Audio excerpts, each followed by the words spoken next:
Today is January 15th, 2016, and this is Frances Laird with the Stockbridge Area Genealogical and Historical Society.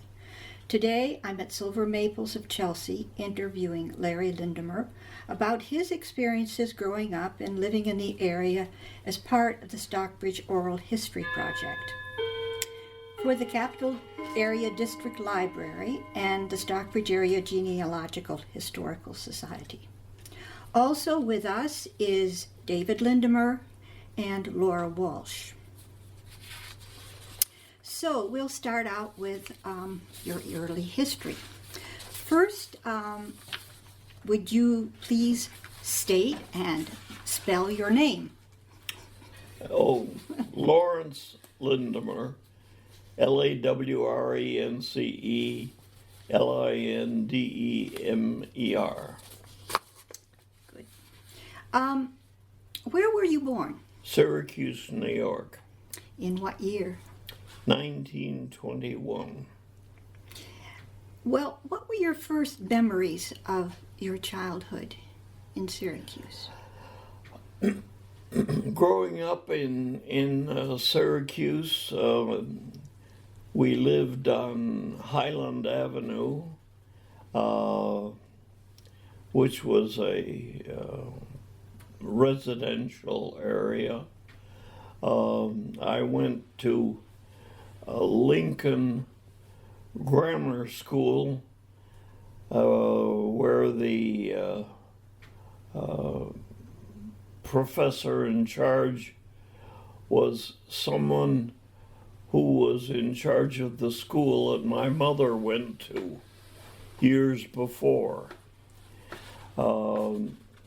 And didn't have any particularly noteworthy experiences that I can recall at Lincoln. But then I went to Central High School and graduated from there when I was 16, and my parents thought I was too young for college, too immature, and sent me away to school at Taft in Watertown, Connecticut, for an additional year of high school. That was a very valuable experience for me. I enjoyed it, and I suspect that it may have accomplished some of the things that my folks had hoped for, if not all. And I enjoyed it, so much so that my younger brother George was sent there for 2 years, and he enjoyed it also. Can you remember any experiences you had at Taft? Well, my first experience, I was assigned to a single room at Taft, which was right next to the entrance into the apartment of Professor Daniel Fenton. And he was a cordial but a rigorous disciplinarian, so I avoided getting into any particular trouble that I can remember, and I enjoyed it. I made some friends there, including Bayard Sheldon, who was in the room across the hall from me and was from New Zealand. So it was my first experience with someone from a different part of the world. And we became very good friends, and much later in life, I made a trip to New Zealand and Spanky Sheldon, as we called him, hosted several things that made my trip much more valuable, and I enjoyed it a great deal. But my Syracuse experiences are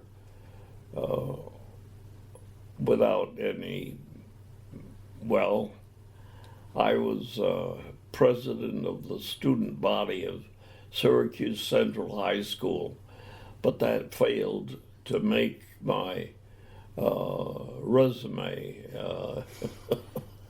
afterwards. And I enjoyed my life in Syracuse, and in fact, I've had experiences that have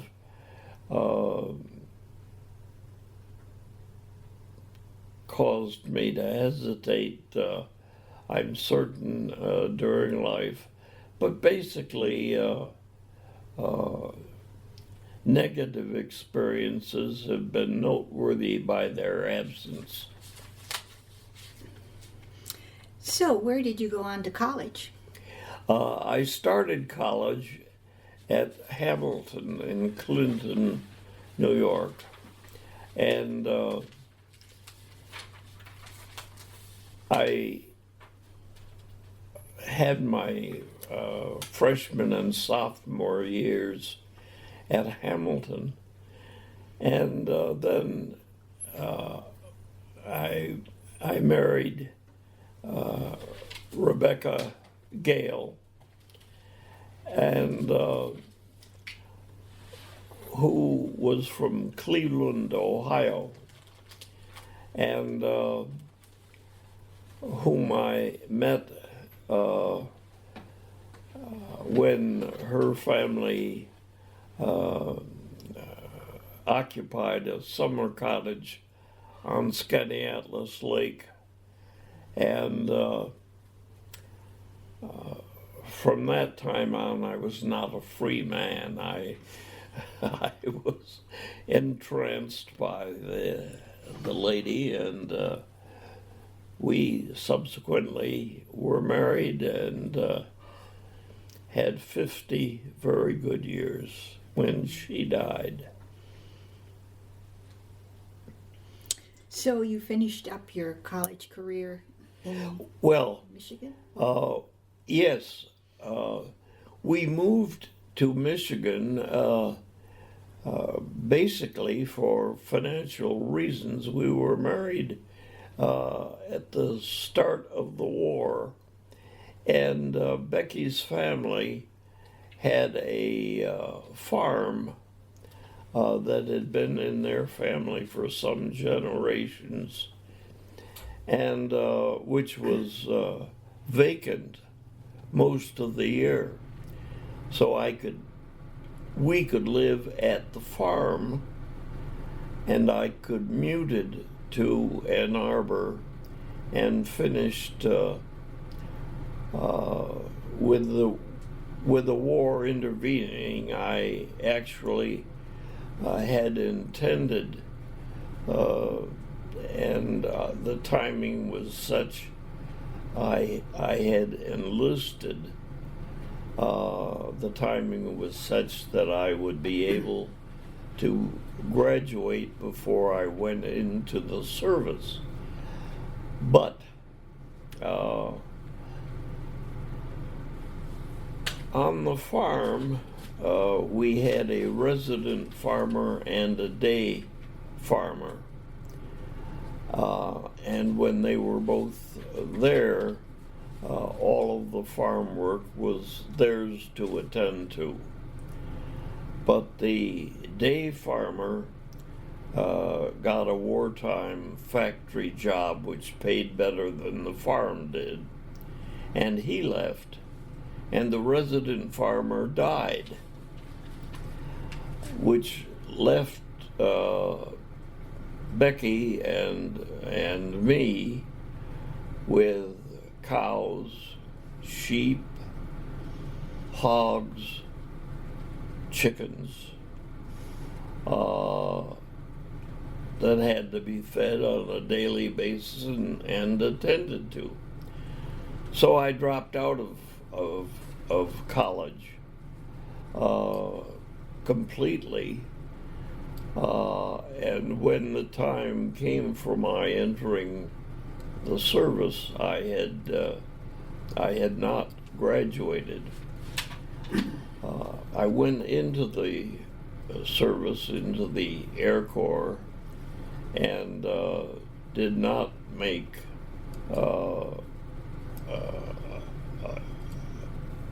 an assignment as a pilot or. Could I interrupt? Yes. And they'll scrub this. And if you go back to the farm, if you could name the farm, Yeah. because this is Stockbridge history, and if you remember, name the resident farmer that Yes. done. And maybe talk about how you commute, whether you drove a car, whether you took the bus, and if you took the bus, where did it go? Yeah. And I think you took some vegetables in and sold them at the fraternity house and stuff. I think that That would be interesting. if you Yeah. could do that, and then you can start over with having to drop out of school for the Yeah. the war. Well,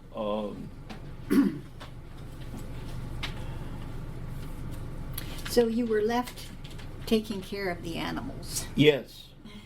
And that And- was the Westfall farm, right? Pardon? The Westfall farm? The Benjamin Westfall Farm was the name of the farm, still is the name of the farm, and it still is in Becky's family's name.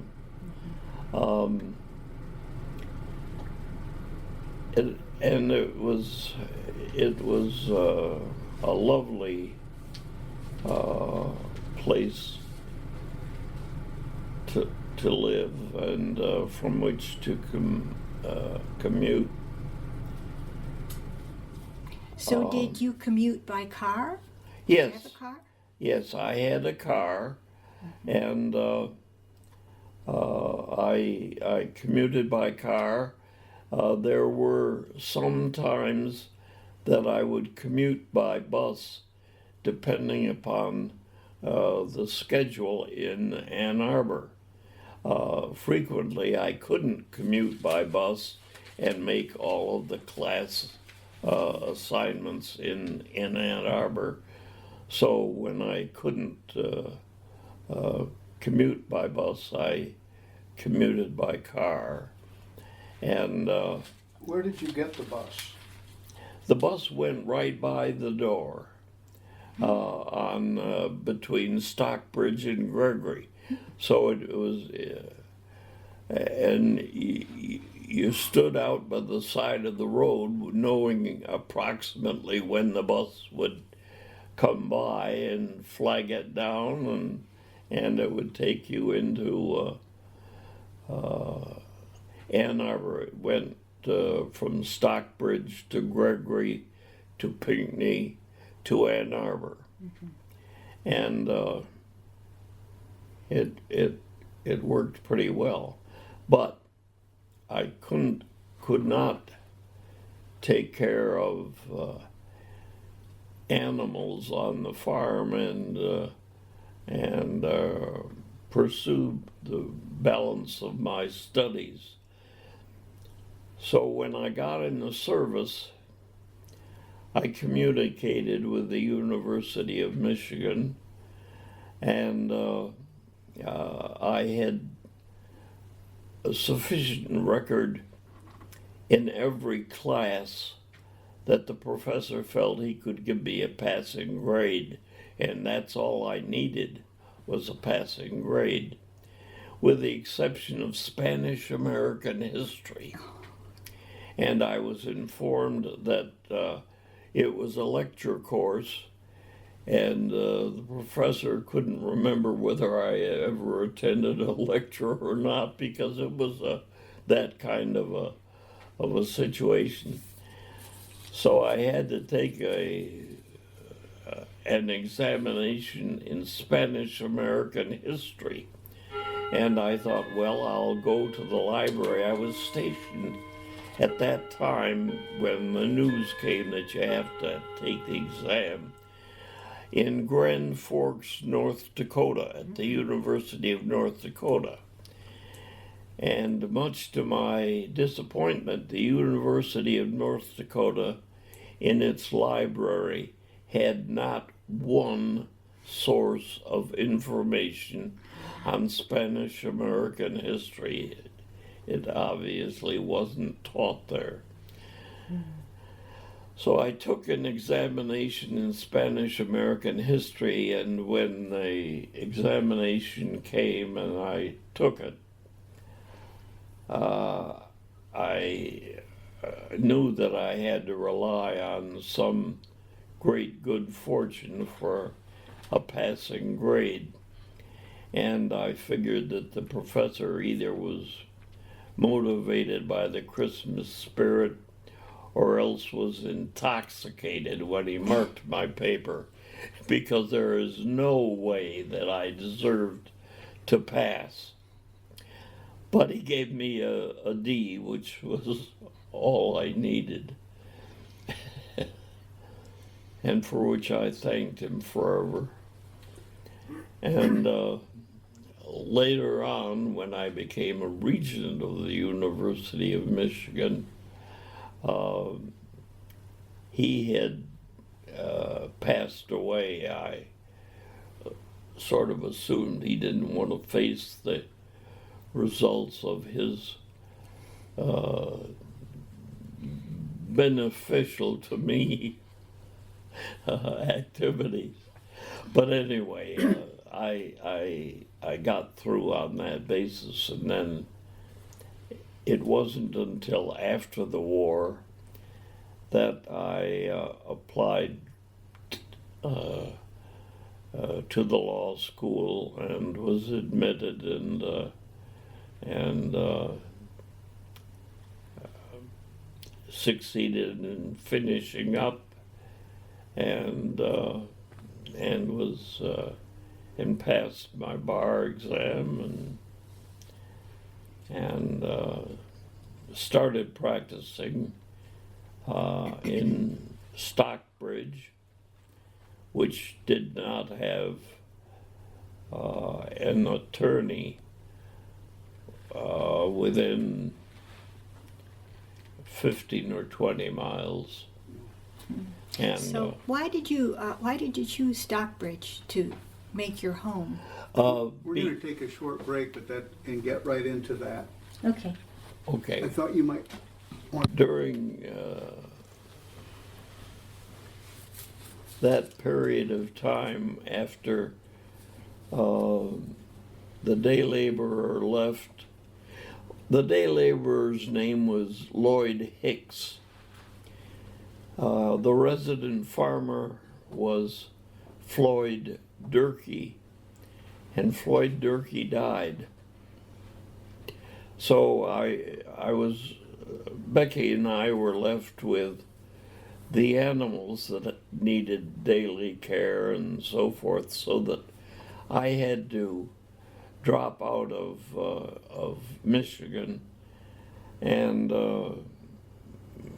take care of that. And then my induction time came, and I went into the service. You want to mention the toppings? Oh, yes. The next door neighbor to the farm in Stockbridge was Norm Topping, and he was not only a friend but a lifesaver, because he knew what to do. He was a lifelong farmer, and he was absolutely wonderful in giving me guidance and help and all things of that nature. And we got through until my induction came, and I went into the service, into the Air Corps. I did not attain pilot station. I was a ground officer.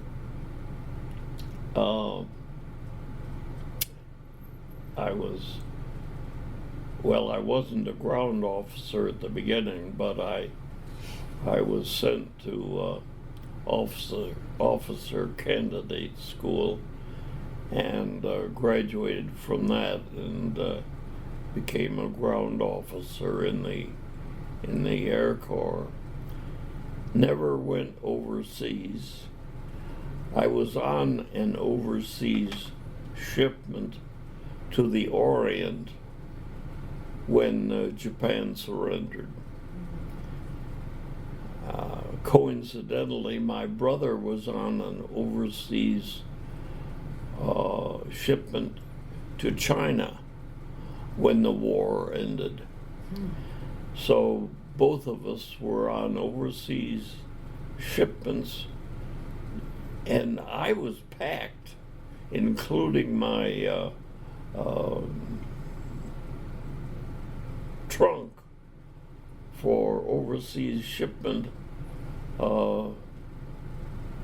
when the war ended. So we both, brother and I, anticipated that we would be in the Orient somewhere, and were spared that experience. We didn't go.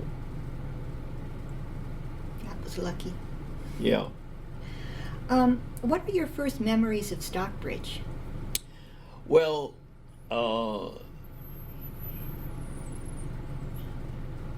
in the farm, the Benjamin Westfall farm, the farmhouse and the start of the farming operation was several generations old, and it was really a lovely place to live,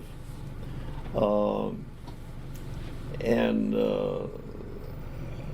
the neighbors, the Toppings, and everybody else during our period of trial there could not have been more helpful and instructive than they were, and somehow or other we got through. I was very lucky to have a strongly supportive wife, and it was just as good an experience as all of the negative factors would have allowed. And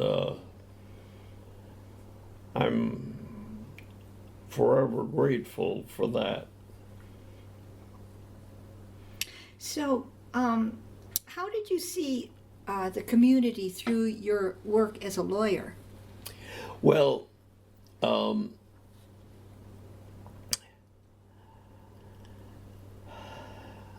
I had, when I was in the service, I had become acquainted with the legal opportunities as a lawyer, just by osmosis, I suppose. And Dick Foster, who was then the operational head of a firm in Lansing was in, it had to be Washington. Excuse me, you're moving ahead a little bit. You became interested in law profession in the service. Yes. You finished law school, but she's talking about moving into the Stockbridge from Unadilla Township, but that's, I don't know when you did that, but then because you moved the house up in 46, the Red Barn. The Red Barn, I don't remember the Okay. date. But you moved into Ingham County for a particular reason, and that was when you were probably in law school and almost finished, I would think. But I was confusing you. The Dick Foster thing doesn't happen for several more years when we do come back from Washington. Oh, But first you're coming into Stockbridge, setting up your own practice. that's right. That's right. I did. I built a small building in downtown Stockbridge as a law office, and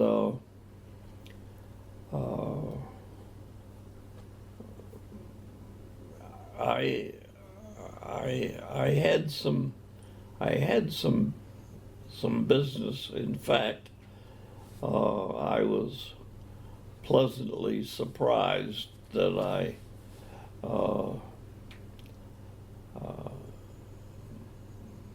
was accepted within the community, and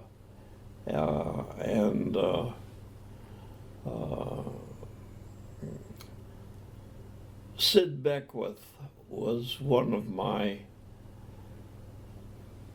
well, outside of family, Sid Beckwith was my closest friend in Stockbridge. And we did some traveling together. I remember a trip that we made to Colorado. And We'll let this ring. And do you want to talk about, maybe you don't, but didn't some folks sort of guarantee you something to get established in the law practice if you would stay in Stockbridge? no, No? No, No I- topping and, okay. no. Well, nobody guaranteed me No, anything. No, But I had made friends, and there was a hearing scheduled by the United States Department of Agriculture on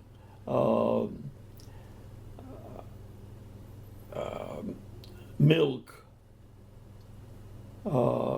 providers, basically on farmers who had their own source of supply and were providing milk, both pasteurized and unpasteurized, for sale. And there was a federal hearing on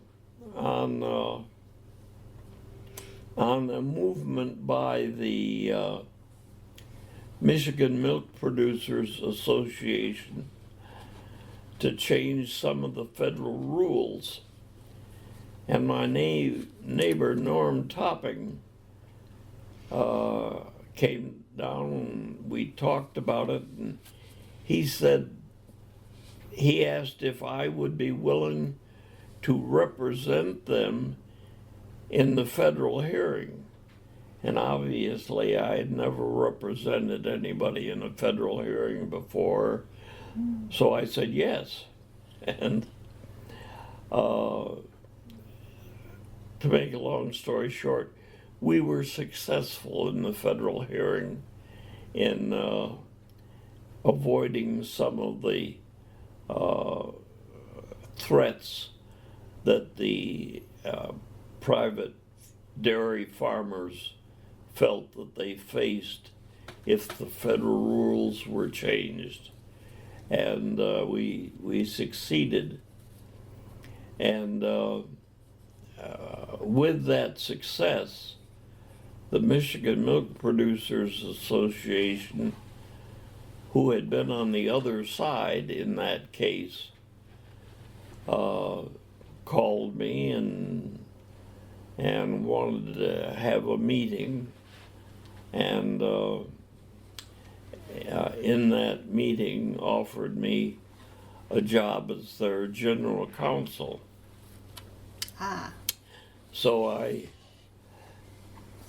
checked with every one, as I recall, of my 42 individual farmer clients as to whether or not they would think it was treasonable for me to work for the Michigan Milk Producers Association, and they said no, they didn't, and they thought it would be helpful to patching up the relationship between the individual farmers and the association if I did.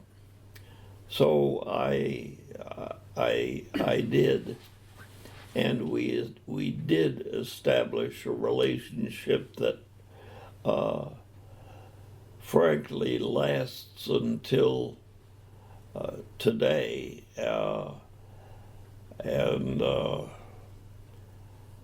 it was beneficial to the farmers. It was beneficial to Michigan Milk, and it was a good resolution to what had appeared to be a sticky problem.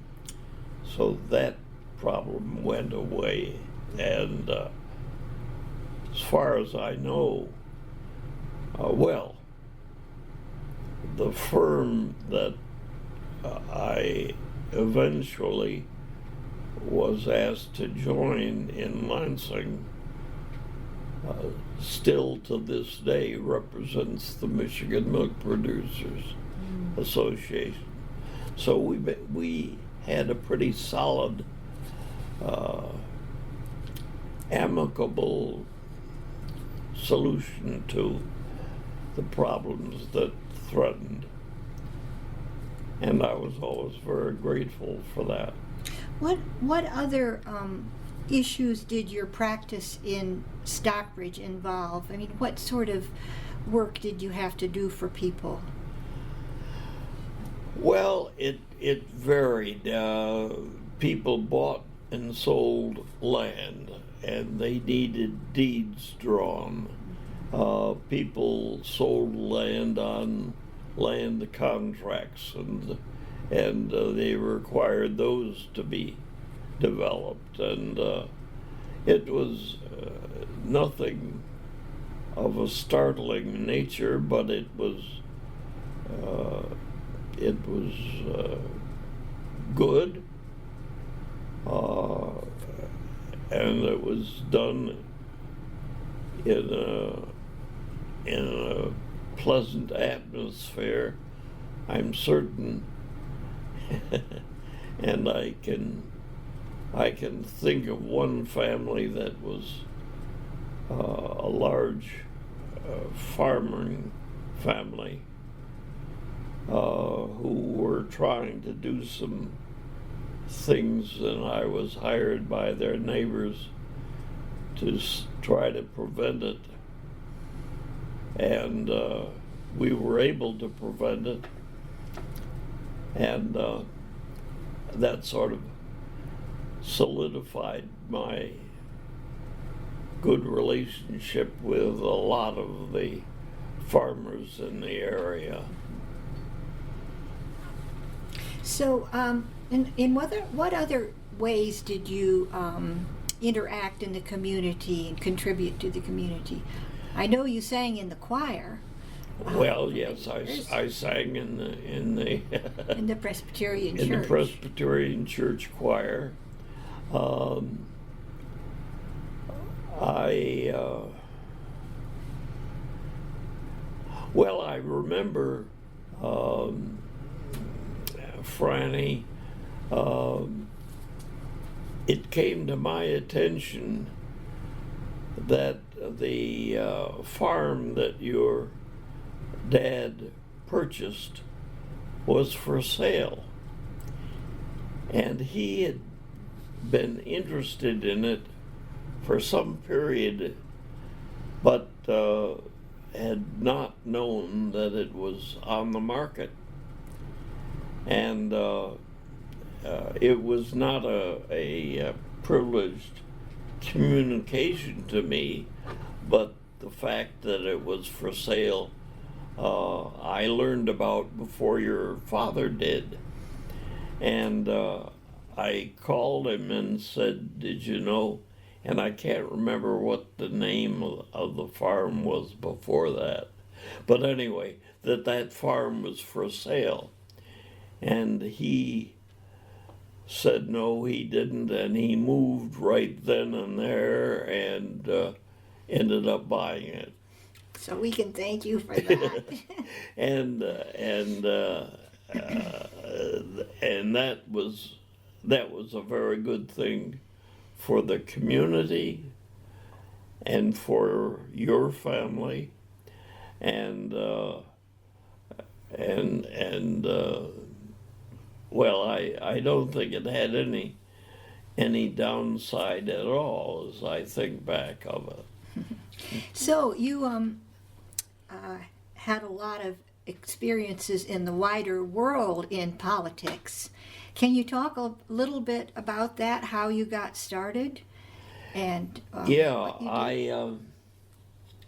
I was always interested in politics, and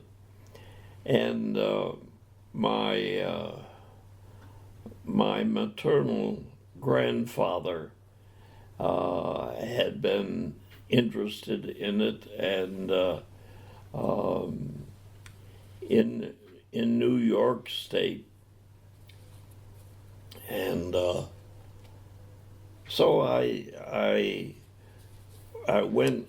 At that time, the farm was in Livingston County, so I was a resident of Livingston County, and I went to a county convention, and they were choosing delegates to a state convention, and one of the other representatives of our area suggested that I do that, run for delegate to the state convention.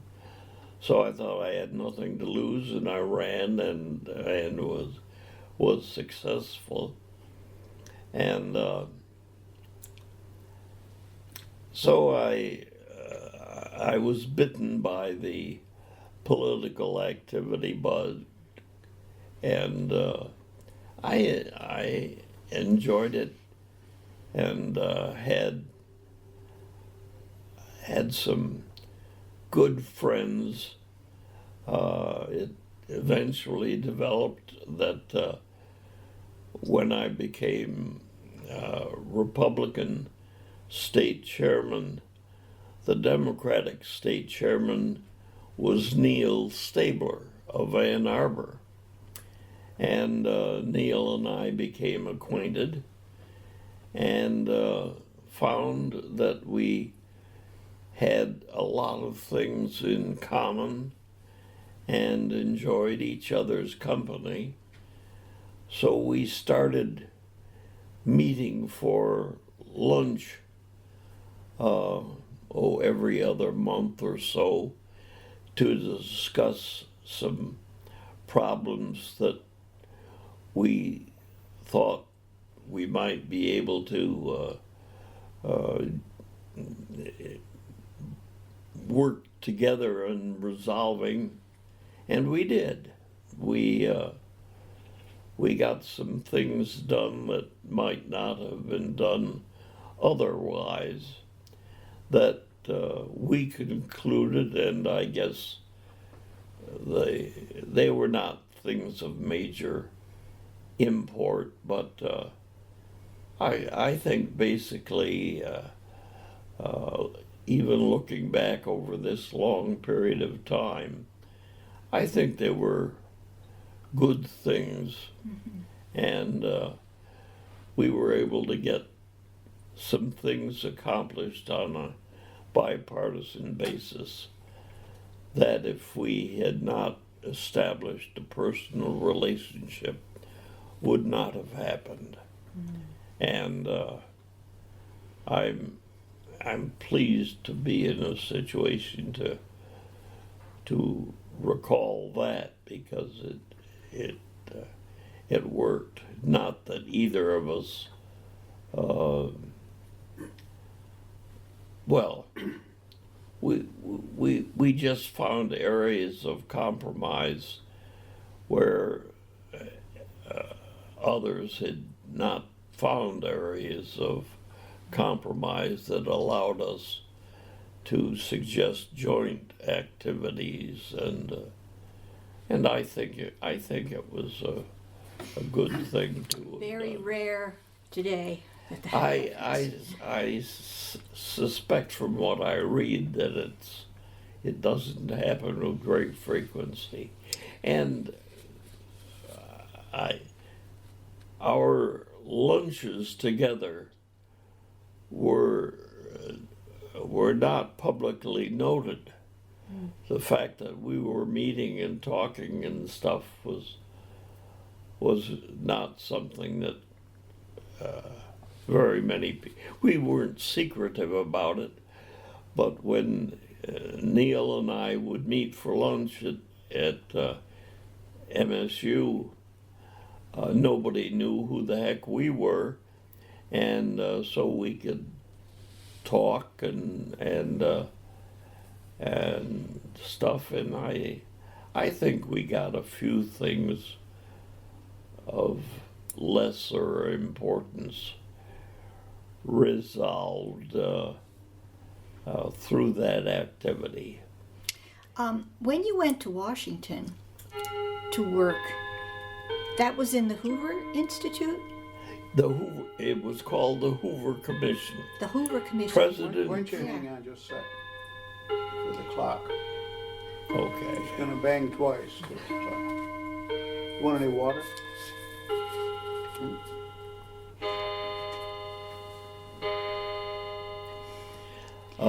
So what was the Hoover Commission exactly, and what did you do in that? Harry Truman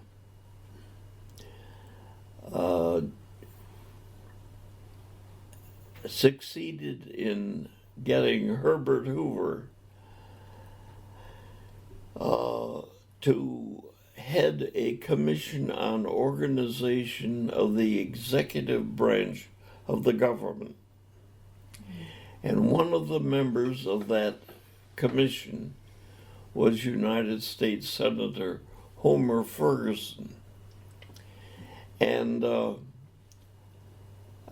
David Kendall, a lawyer in Jackson, with whom I'd had a couple of legal experiences,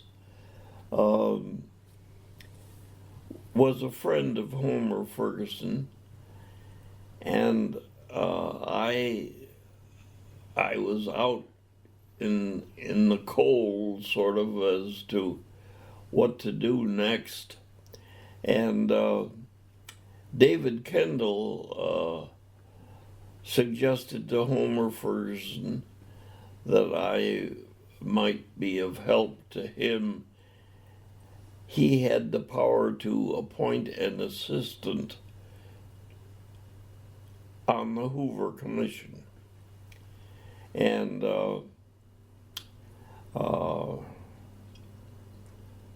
so he interviewed me.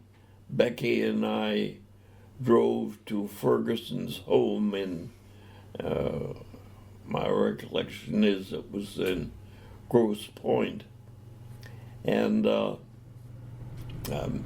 met with Senator Ferguson and his wife, and he decided to hire me as his assistant, and he wanted me to go to Washington,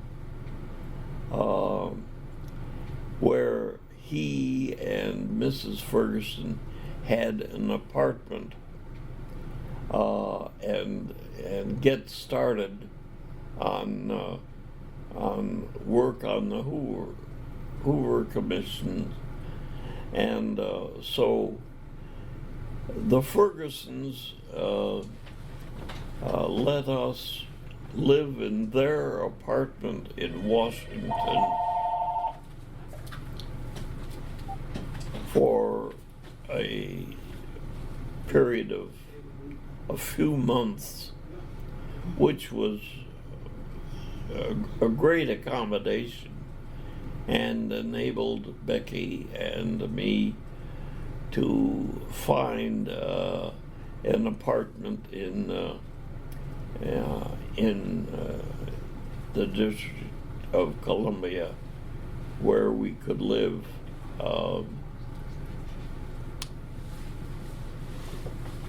I'm sorry, she's going to pause it. That was located near the apartment that we had. And I saw these pictures and I fell in love with them. And Becky was tentative about it, to put it delicately, I hope. and I suggest we go. I don't know where he is. See. Okay. Yeah. Hmm? And anyway, Let's get back to the Hoover Commission and your time in Yes. in Washington. yeah. Okay, Dave Kendall got in touch with Senator Ferguson, recommended that if he needed help, perhaps he would could use me. And so Senator Ferguson called and suggested that I come to Detroit or Grosse Pointe, which is where I believe they lived at that time, for an interview. And so Becky and I we went in to meet the Fergusons at their apartment in Detroit. And we hit it off. I enjoyed them, and they enjoyed Becky, so I got hired. And anyway, it turned out to be a very happy relationship until we moved to Washington, and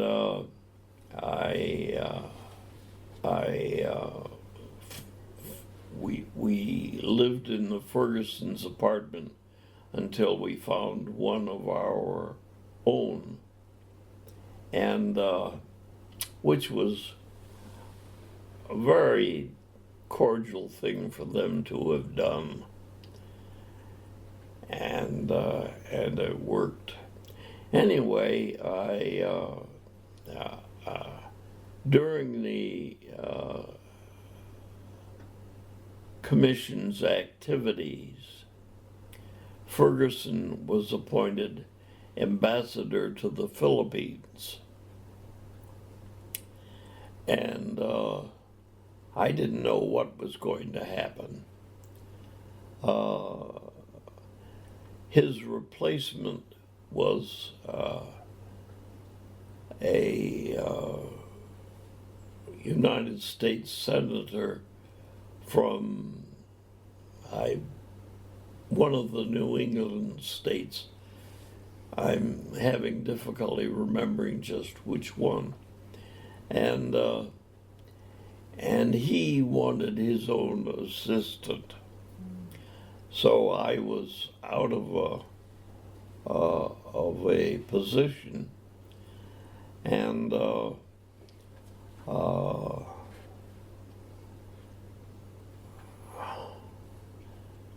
well, I was out of a position until Mr. Hoover asked me if I would work directly for him. And I said, of course, I would be delighted to do that. And we had a very pleasant relationship. At one point, Mr. Hoover invited Becky and the two boys and me to dinner at his apartment in Washington. And that was a very delightful experience, and something that I think both David and Larry, as well as I, remember with pleasure. And I am in possession of a letter from, while this was going on, Dick Foster of the Foster firm in Lansing had made contact with me and inquired as to whether or not I would be interested in joining his firm. And as a name partner, and I said I was. And when I came in, or when the time came anyway,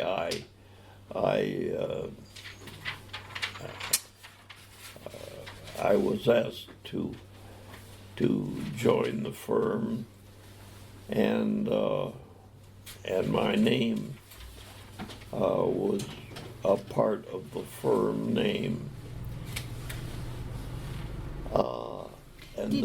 Did he know you from your days in the legislature before you went to Washington? I think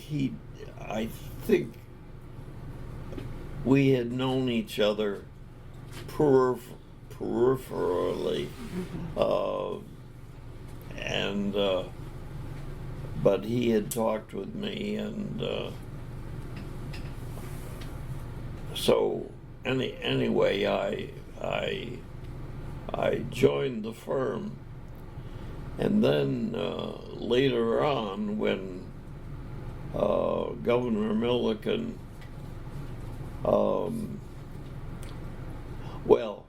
Governor Milliken had asked me to run as his lieutenant governor candidate, and they were paying the lieutenant governor at that time a sum of money that was considerably less than I was earning. And so I talked with him, but decided that I should continue providing for my family, and did. And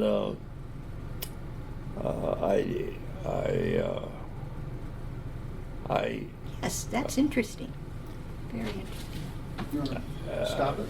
Yeah, stop right. it. Do you need a drink of water? Are you No. tired? Could you tell us a little bit about your experience running for the legislature?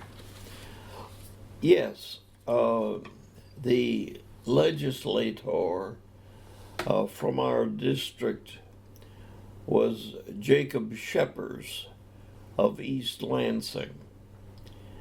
And he was,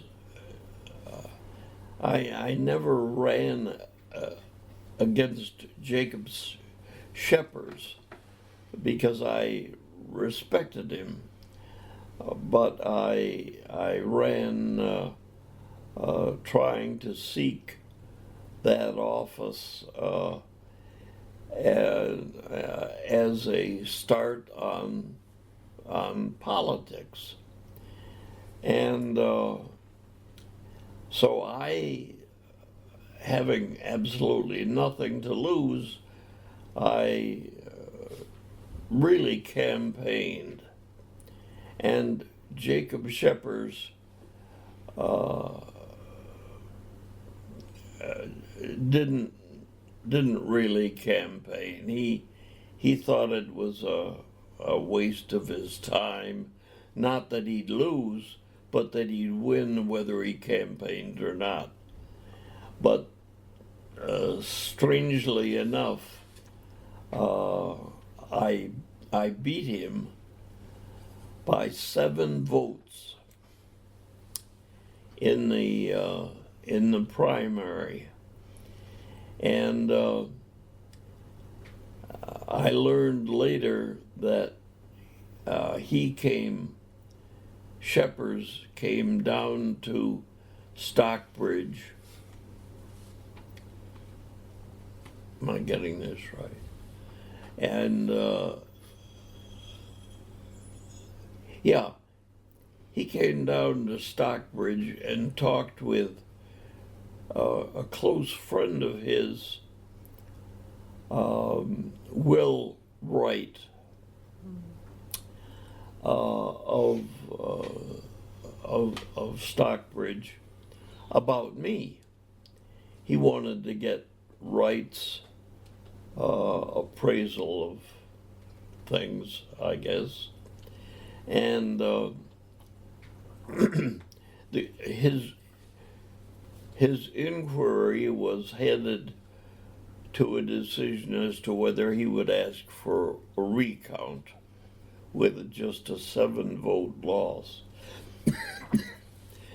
I am not privy to that discussion, but anyway, Will Wright lived across the street from Becky and me, and we had a very pleasant relationship. And evidently, Sheppers came down and talked to Wright, and after talking to Wright, he decided not to ask for a recount, and so I was successful. And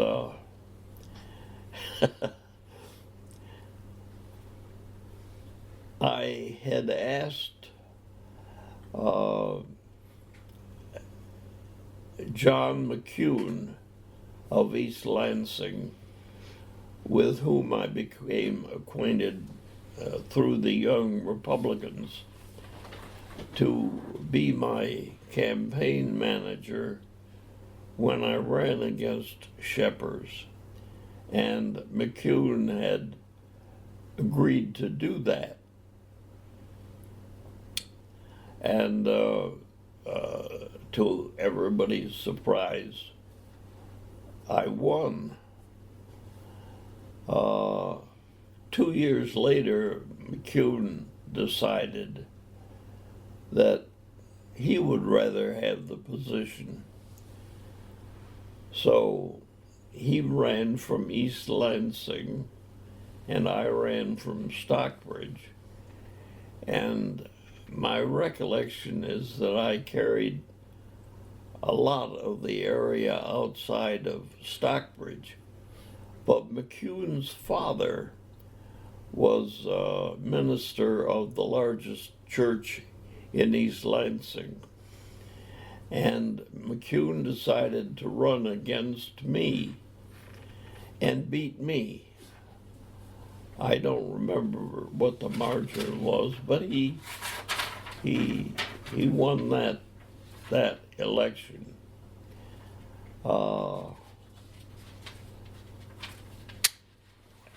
It was sort of interesting. I mean, John evidently had developed a thought process that eliminated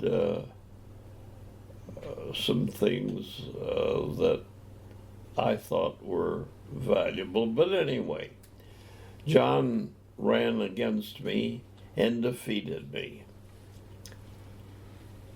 So I was without a job.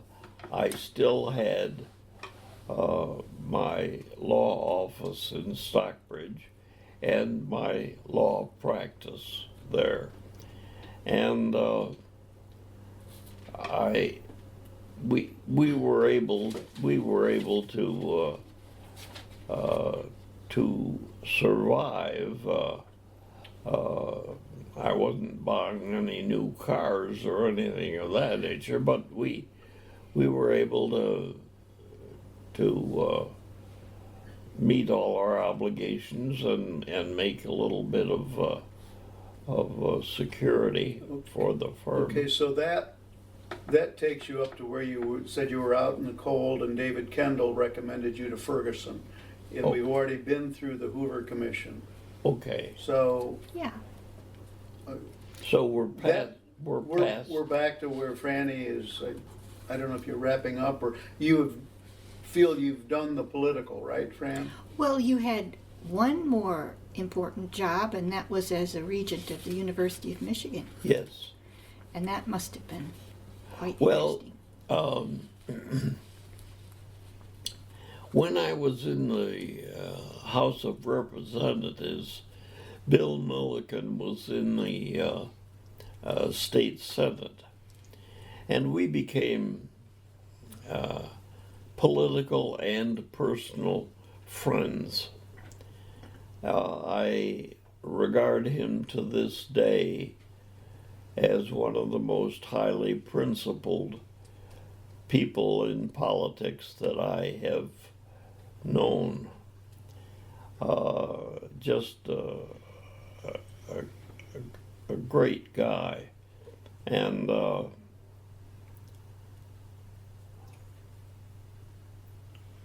did he recommend you for the position on the Board of Regents? well, he appointed me. He appointed you. He appointed me. He was governor. He had asked me to run as lieutenant governor, and I had not done that. And Bill had selected Jim Damon of Oakland County as his partner in the as his lieutenant governor candidate. Okay, he appointed you to fill a vacancy on the Regent Board, on the board? Yes. Okay. Yeah.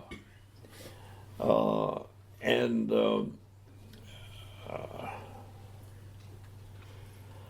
So how long was your term as a regent? well, I was on the Board of Regents for 7 years. It was an 8-year term, but he then appointed me to the Supreme Court of Michigan, and so I had to resign as a regent of the university, but it was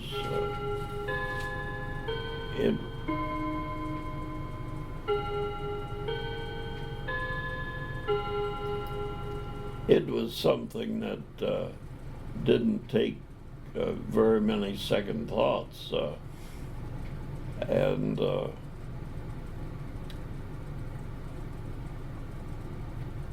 I had just had a great many incidental changes in direction which were not planned in advance, but all of which seemed to have worked out very well for my family and me. And I think it's true that one of the things was being invited to Mr. Hoover's. Incidentally, I call him Mr. Hoover because that's what he asked me to call him. I call him Mr. President, and he said, Larry, call me Mr. Hoover. And so that's what I did. And so you really had a touch with history. well, I had yeah, I guess so. Mm-hmm. But he was a very delightful person to work for, and I treasure some letters. Mr. Hoover, well, when I went back, when John McCune defeated me, and I went back to my practice, what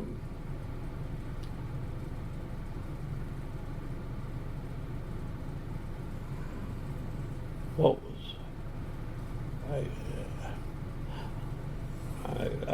I lost track. What? Yeah, we've covered back to the practice. Good. Okay. Yeah. Good. Well, maybe we should wind this interview up now. It sounds as if you've had a very rich and interesting life. What were the happiest times of your life, do you think? Pardon? What were the happiest times of your life? The things that gave you most satisfaction? Well, I've not had serious negative aspects that come to mind.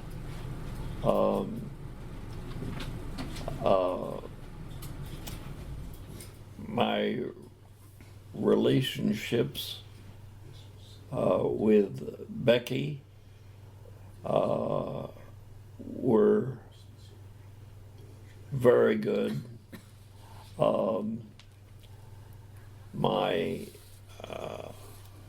My family all became extremely fond of her, and we had a very happy time.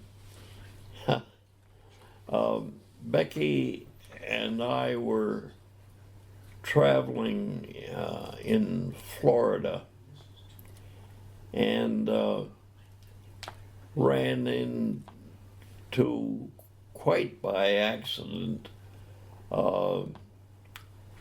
Jean and Ross Backus, whom I had known through politics. When I was Republican state chairman, Jean Backus from Owasso was a member of the Republican State Central Committee. So we were acquainted. And then when we were in Florida, somewhere in Florida, quite by accident, Becky and I ran into Gene and Ross Backus. Subsequently, Becky died and Ross Backus died. And I was active in AAA and became chairman of the board of the American Automobile Association with headquarters in Orlando, Florida. And so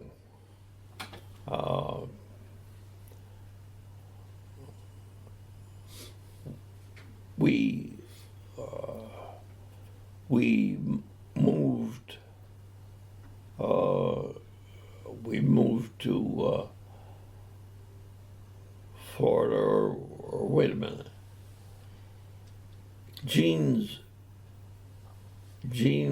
home. Well, Ross died. Becky died. I was in Florida then as chairman of AAA, and thought that I knew that Ross had died, and I didn't know how far Avon Park was from Orlando. I had a rough idea. Anyway, I called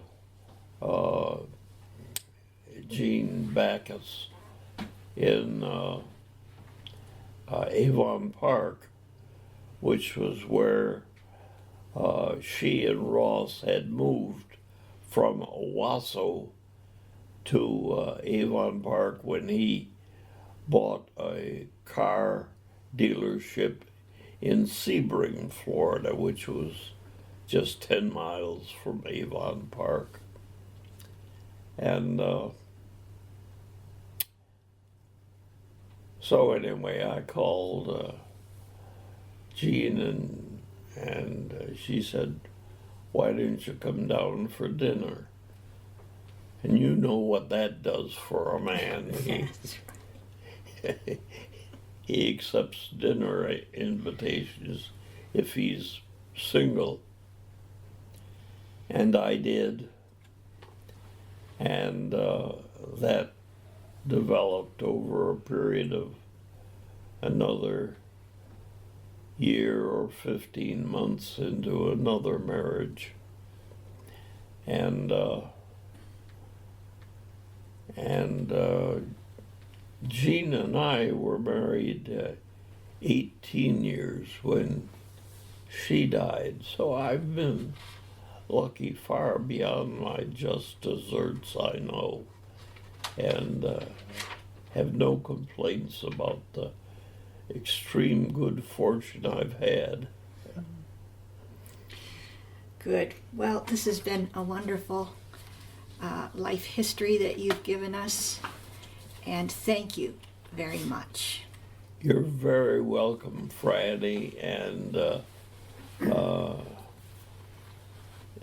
in your dad's name, I can't tell you how pleased I am that this interview has been conducted by you. Thank you. I appreciate that.